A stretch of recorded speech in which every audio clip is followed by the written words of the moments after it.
what is going on? She's just deleted her Twitter. She's getting called out because it was exposed, because an interview got I'm not joking when I say this. Something's gone weirdly wrong. Like, we literally hired a freaking Caitlin Clark was recently likened to a phone case by the Indiana Fever president. The case, not the iPhone. Additionally, Kelly Krosk's Twitter account had vanished by the time fans had finished analyzing that comment. You anticipated this.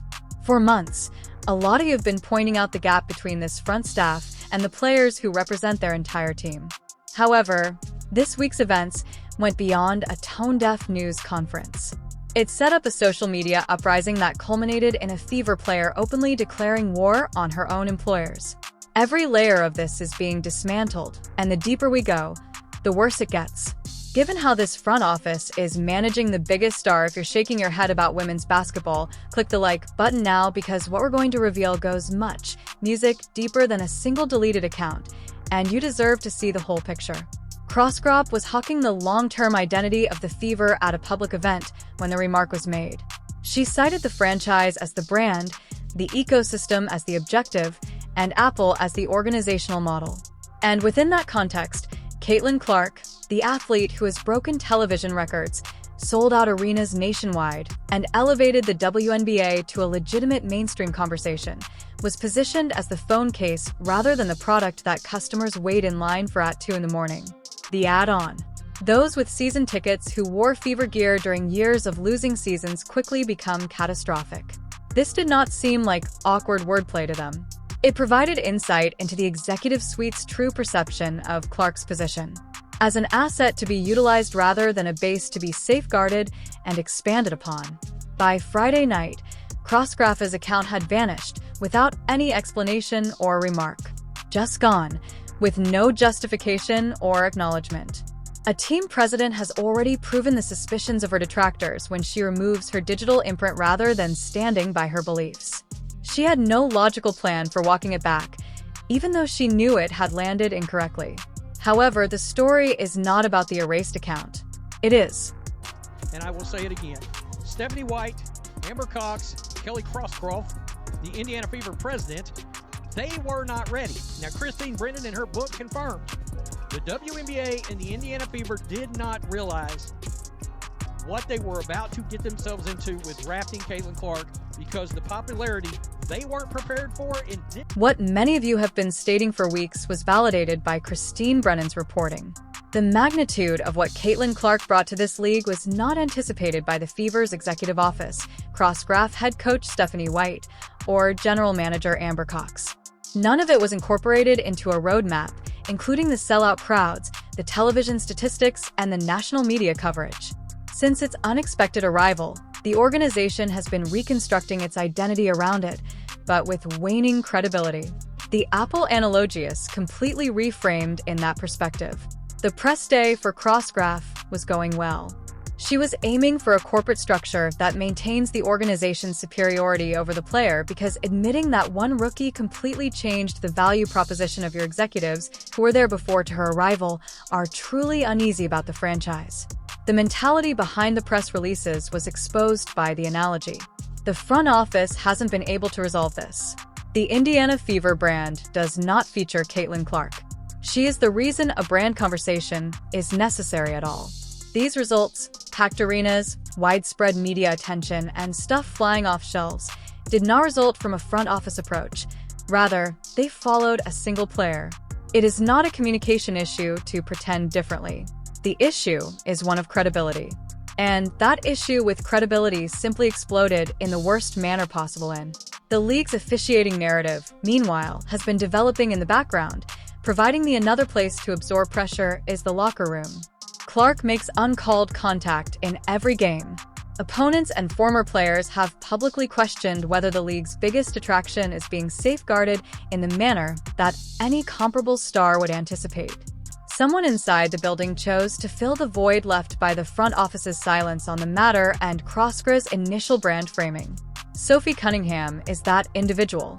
This story is now about more than simply a deactivated Twitter account because of what she did next.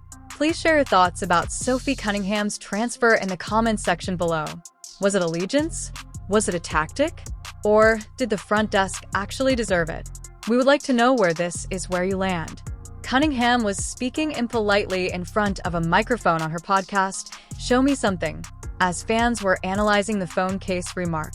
She questioned officiating, called out opponents, and, in a move that no one entirely expected, turned the microphone straight toward her own front office. According to people close to the case, the incident was a calculated reaction to Crossgraph's public comments rather than an emotional outburst. It wasn't improvised. The statement was prearranged. Cunningham's message was straightforward. Better is due to the Clark era. The referees have continuously disregarded their duty to safeguard the most significant player in the league. And some voices in the Fever locker room have been subtly at ease with the front office's tendency to downplay Clark's importance to what the team has created. She didn't use a hedge. She identified the pattern and described it as intolerable. This is exactly in line with her on-court conduct. Cunningham body-checked a Connecticut Sun player without hesitation and accepted the ejection without protesting while Clark took an elbow and the referees remained silent. She has expressed her opinions in every forum at her disposal, including the post-game podium, the hardwood, and now a podcast that is available on all major platforms. There is consistency in the through line. She's not here to play political basketball at a company that still doesn't know what it has. There has been a notable response within the building. The podcast episode has been described by several squad members in private as a declaration of war against the organization's declared direction. This framing is crucial. This isn't a locker room where people are upset over losing.